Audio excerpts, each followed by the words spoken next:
Hello there, and welcome to my nest. I'm Kate, and thank you for choosing to spend this little bit of time with me. I'm doing a bit of a storytelling time, and I'm going to call it Influences and Influencers. And that is because I'm really reflecting.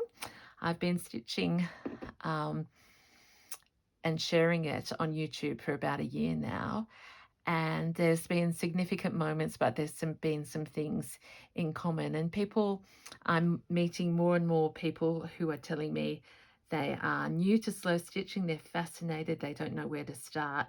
And I am the first to say that just start and dive in, and you will be blessed, because stitching is slow stitching, and any artistic practice is about well-being and expression.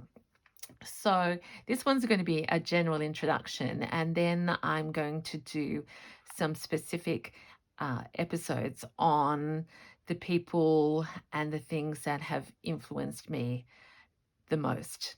And I suppose I'm going to start with just keeping our eyes open. And that sounds obvious, but the the world is such a visual thing. I'm going to take this away gradually and come back to those places. And many of us, we all live in different situations, with different ages in different parts of the world. But I think if you're watching me right now, you will know that I have fallen in love with the world of the garden. And I laugh because, of course, I've always been in love with gardens, but the representation of that has taken a journey. So, the place that I always start that has been common and I think is available to all of us, whether it's through a library, through scrolling on Instagram, is the world of flowers. So I've shown this book before, an Australian illustrator called Adriana Picker, but anytime I want to, see, I'm getting all the text pages rather than the pictures, but if I'm ever looking for inspiration, just a quick flick through just one book like this, um, the colors just resonate.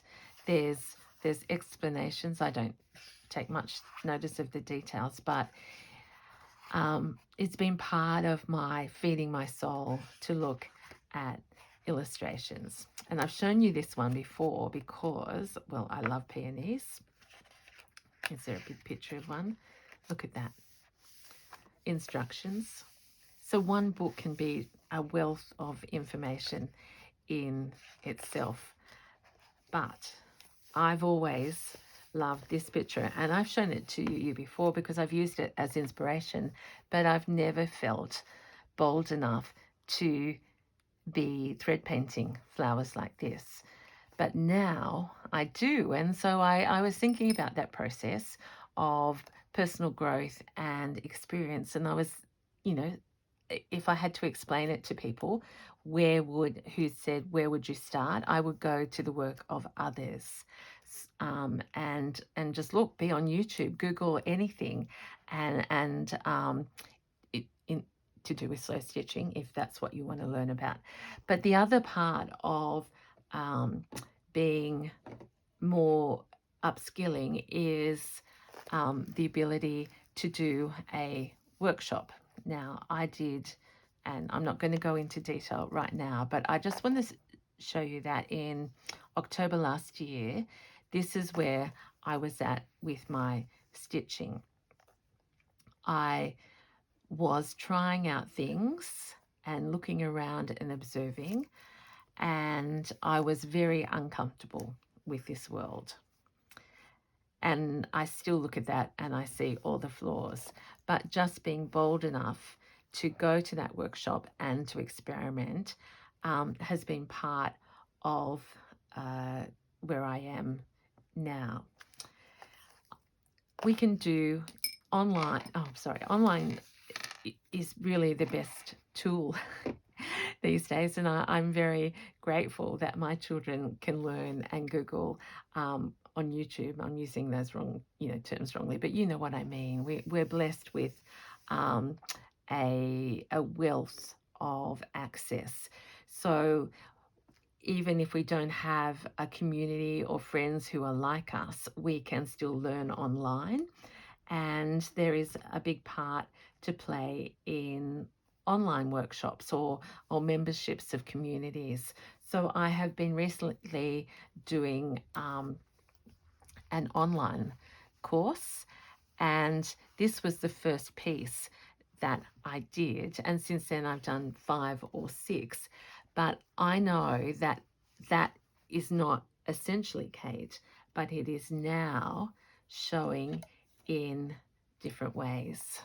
So I can see that the Kate who is working on her through the garden through the window stitching is more confident than this Kate, but it's still Kate. So what I'm trying to say is be open and say yes, and do not be scared. I've just come from an in-person workshop today that I was blessed to do in a completely different medium, and I'm on fire, and I'll tell you about I don't, and some people say don't tell what's in the workshop. I always value and respect, but the influence of learning from someone else and then applying it to you, it's plain to see that we can't copy someone exactly, but we can learn to be braver and bolder. So as I look at that piece, I've never since stitched on bright green, but I spent 3 wonderful days of my life exploring in that capacity. Similarly, that's been done at home, and now I'm working on 2 pieces that I want to just work on with you. It's a stitch along, or someone called it something today, a make along. I love that. So I'm absorbing influences. I'm being influenced by influencers, and indeed my newsletter, which I'm about to send out, the very first one this week, I'm going to have a regular column because I think it's I love the idea of an interactive process where we say, who's inspired you this week or this month, or what project are you doing, and what are you getting out of it? So here is a small piece. I'm doing I've got big quilts and big works, and then I have these little ones. So the story of this piece is my usual scrap, itty bitty piece of blanket. I've layered this piece of, I'm in the dark, okay? If it's too shadowy, I don't know. We'll just try, sorry. Because it's pitch dark and pouring rain. This is thrifted fabric that I've embroidered over the top. I did this round blob, which I do not like at all. So I want to try and transform that. But I do have the braid that I bought previously, and this is a remnant off a one of my nests that I chopped up. I can see that this bit of white here is way too white, but I do like the idea of a fringe. So approaching in our collage way, I'm calling this piece my flavour of the month, but we might actually do something a bit bolder and contrasting. Not sure. My car got bogged on the way home, so I'm literally thought, get in here. There we are. That's a colour that's sympathetic, and there's the opportunity for some thread painting embroidery straight away. So just adding the floral over. I'm not losing anything, but actually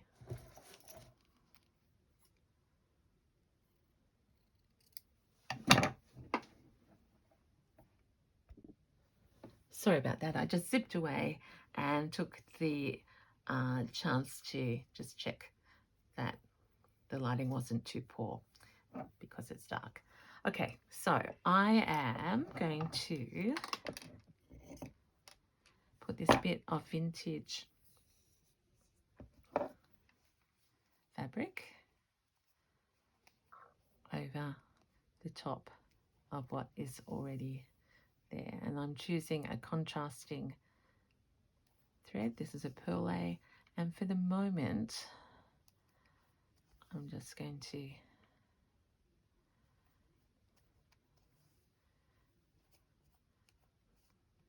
lift too big a tail there.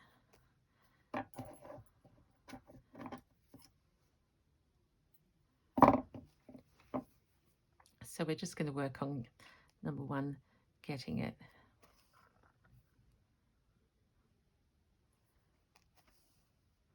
so how does that sound? I'm hoping that, you know, I've been across people that you already know, and if you haven't, well then it's a new thing for you, but in the same way you'll have been influenced by others, and you might be able to tell me some people whose work I would like to look at. Similarly, I'll link any links that I have for upcoming things that you might or might not know about. Just one of the things about being in real time around the table today, they were all women, we were able to share. Someone said, oh, do you know so-and-so's work? And the other person said no. And suddenly the phones were out and there was a swapping of information. And it doesn't ever feel like homework when it's put in that way. It's oh my gosh, I'll go home when I get through dinner and put my feet up.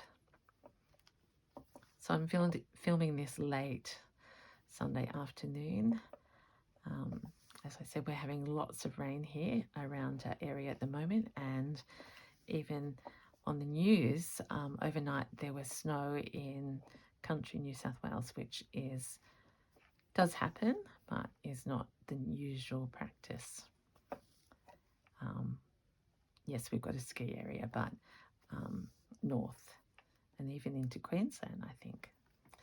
So it just goes with, you know, that idea of being,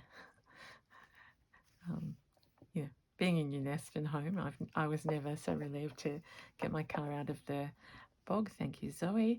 And we both got soaking wet, but to come home now and be warm and to do a quick video with you is from the nest is just pretty special. Okay, so nothing special there. Very wig-woggy. I wouldn't even call them Cantha because I wasn't even thinking about the rows. 1, 2, 3, 4. Can't see the fifth one, so let's just leave that piece there. And what I like to do when really is free form without a plan. Shout out to the lovely Margaret who today said, oh, that's what I love watching about you, Kate. We never know what's coming, and I loved that. And I said, it is absolutely authentic, Margaret. Because right now, because I've got this thread here and I don't want to waste it, I'm coming over here and saying, where could we do something more? So up in this very orange area, yellow area, I'm going to now do some contrasting seed stitches and maybe go over these other stitches just to give it more texture, more interest. And I won't remember when I did this or why I did it. I'm just doing it because I'm following what I feel like doing and I need to look that up.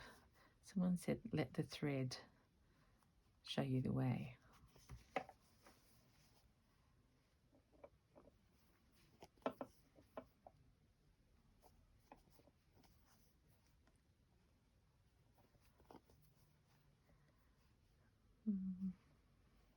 I'm quite liking mark making, particularly crosses, more than ever, and that's certainly an ongoing influence of Kelly McCren's.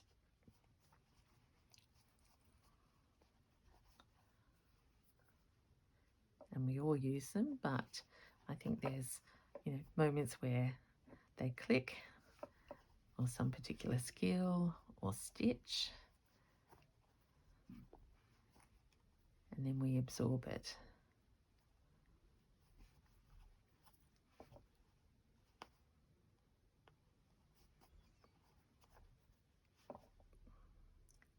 And I thought probably what I'll do is not confine this series only to slow stitching. I'd like to expand it into other mediums as well, because I've been long a reader and collector of books, and I think that's part of. So another influence can be the fabric that we use, and there's a story behind each piece of fabric here. And remember, this one I'm thinking I'll chop up, so it doesn't particularly matter that they're all very different to each other and a little bit puffy, but we'll attend to that. Okay, how are we going to solve this big... I was experimenting. See, there was a green leaf there, and instead I have this big brown blob. So I could, because my nest is like a bowerbird, I think, cover that up, and then maybe use that idea of a circle. So let's get some really contrasting. That's the colour. See, I really liked that colour. I wonder if I could use gold or red or pink. How big are those holes? I've been using the tiniest needle today. With the tiniest hole, you would be very proud of me. I was in an uncomfortable place, so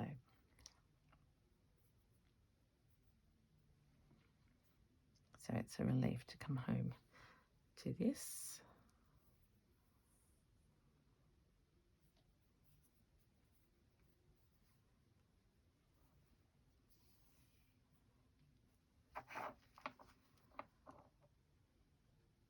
Let's go through somewhere. Come on, Kate, find a way through.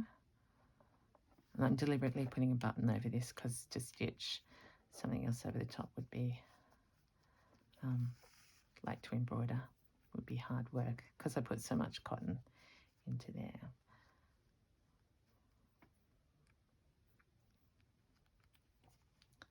I say welcome if you're new. It's a pleasure to have you here, and to those of you who've been with me for a long time, thank you for your loyalty and your ongoing support. I've had some lovely, lovely messages, as many of you have popped over to my website and signed up for the newsletter and left me messages, so thank you. So appreciate. I can't make a promise to get back to answering comments this week because life is a bit hectic and random at the moment, but I certainly always read them. So don't stop even if I don't respond. There will be a time where that all comes back.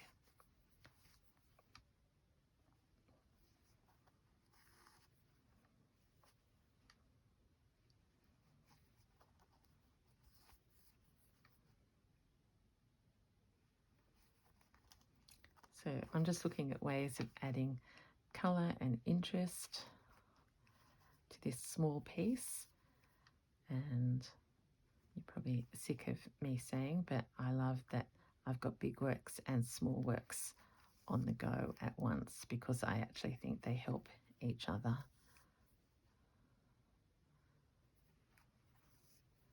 I'm glad I've got the button here to guide me around the edges, because circles don't come naturally. Let's do it again.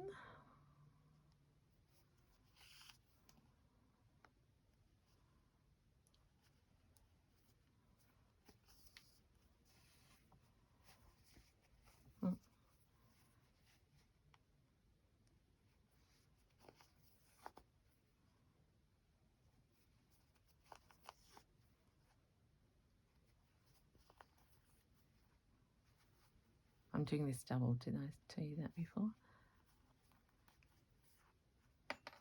I think that's the way, you know, I used to always use wool, and I love wool, but I haven't got as much now because I've used a lot of it.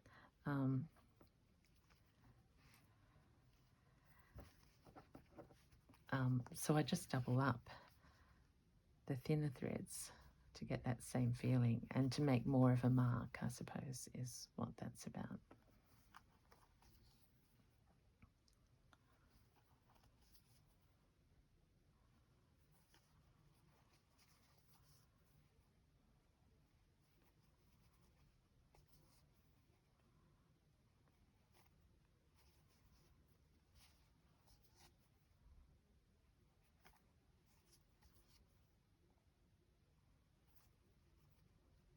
There we are. And now I want to just use the remaining stitches to go over the edge. Make that nice, thick, unexpected. This is my biggest problem. I over anticipate how much I've got left.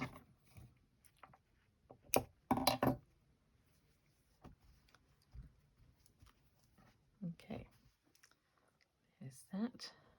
Now I'm seeing all this white down here. Now I've got my top right focus, and I've got this beautiful flower down here. So, oh, sorry, I'm back to the squeaky chair.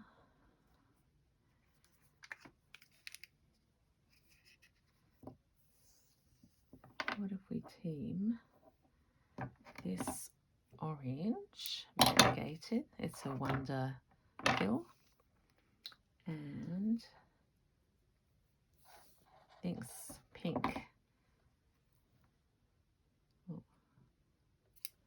So I'm not worried that those colours, well, they're just complementary, and they create a new colour as we go.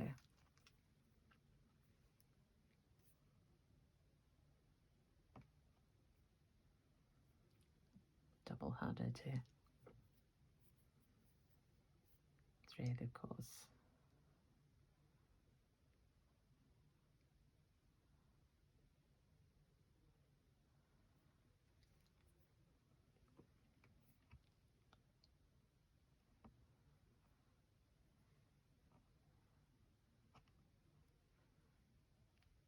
Okay, so as I said, this is sort of an introduction, and you can expect some specific videos on specific practitioners and artists to follow.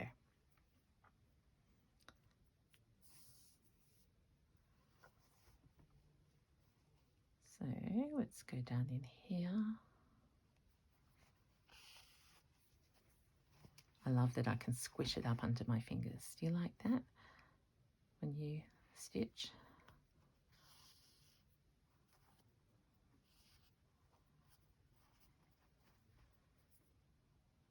I have read some comments that people are busy in their cupboards scouring for our over-the-top bowerbird nest for our August challenge, so that just makes me smile. Thank you for letting me know. I hope that does not cause you stress.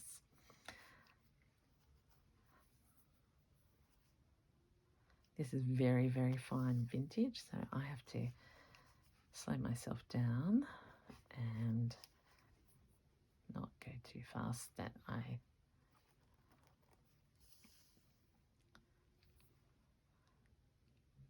push the fabric in a way that it doesn't want to go.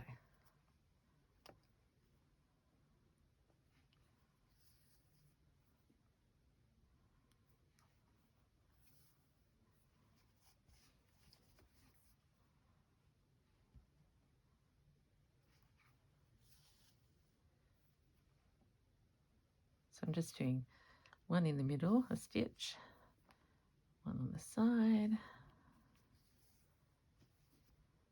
and sometimes that's enough, especially when I've got double thread.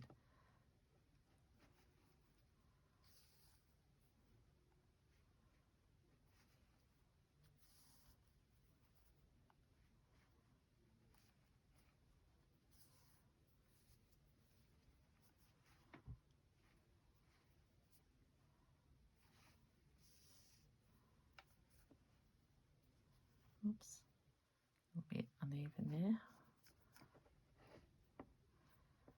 Pull them out. What have I done? Oh, I know. I've got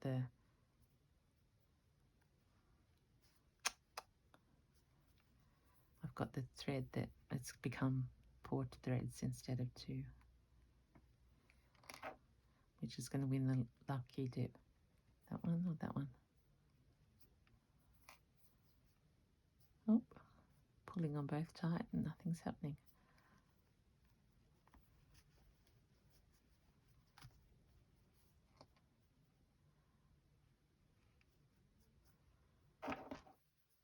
Okay, so you're probably saying, Kate, how are you going to solve that?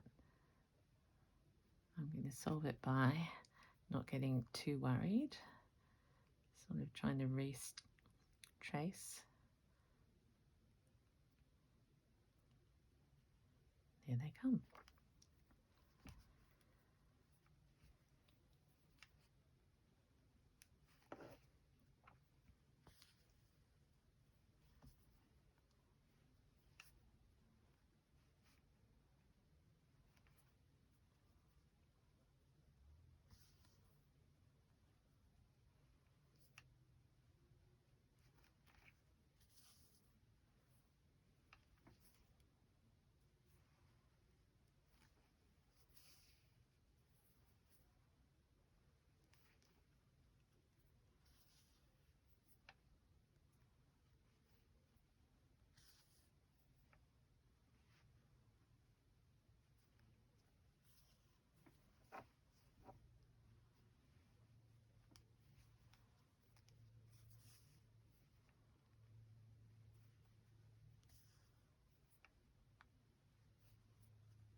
There we are. How many little petals have we got going now? 1, 2, 3, 4, 5. Doesn't need one up there. I think it does, just under here.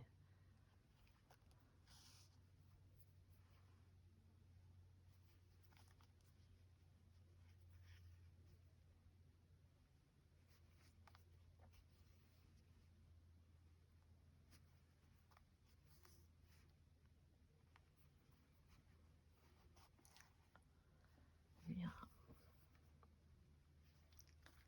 I'll put a backing on these. So again, that's the thing with blankets, that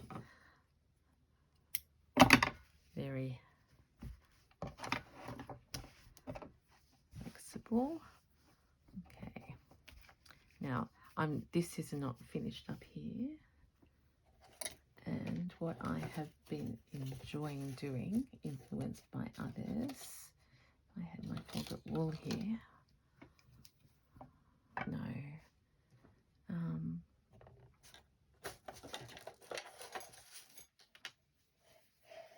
I wanted the yellow one, but I don't think I brought it down in my hurry. So, oh gosh.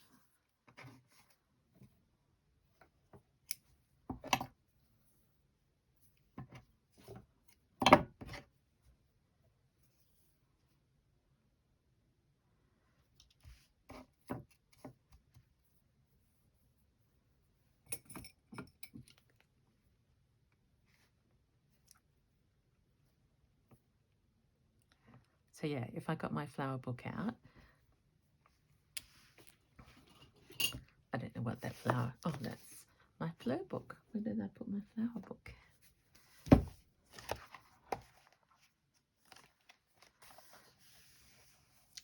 You know, there's no distinct pattern, but pink in there, yellow, and then orange. I haven't got pink in here. These aren't meant to be those, but I may as well be influenced. So what if we work some center into this flower?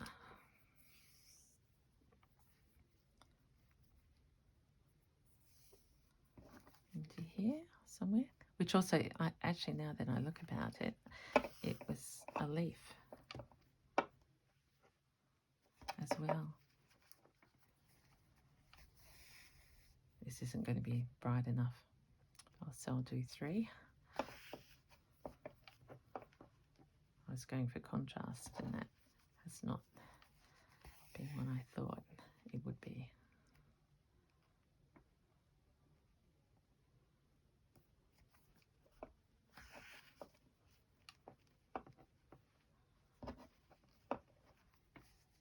But rather than saying that's wrong, I'm just going to say, well, that adds texture.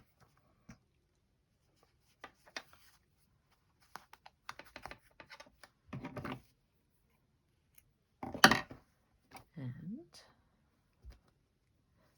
instead, I'm going to go up to this flower up here that is too orange at the moment, and look at how we could put some pink in.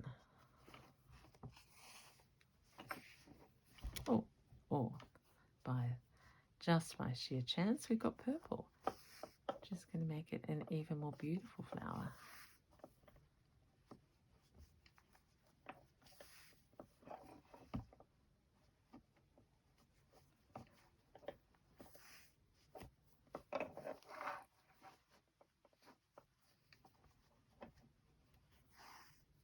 Over that yellow, let's extend it out.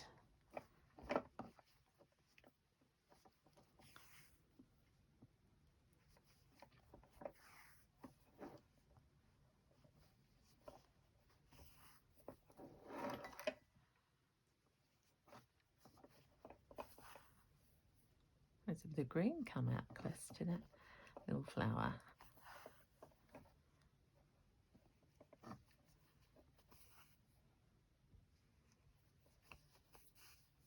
I just feel like I need to round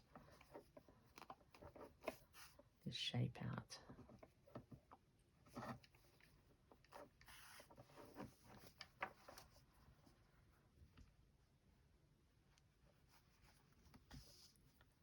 And let's add some pink down here.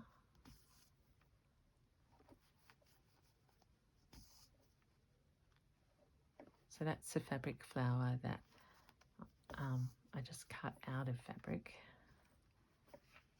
and I'm working over the top of it. And I'll keep working it and analysing the shape, but in the process I just think it's the concept and what I'm learning about the colours that work together. So this one, I've got a very yellow.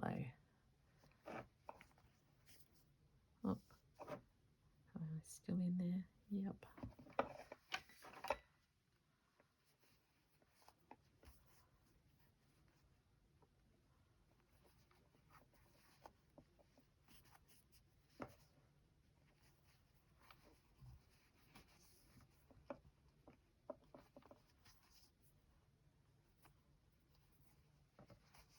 There we go.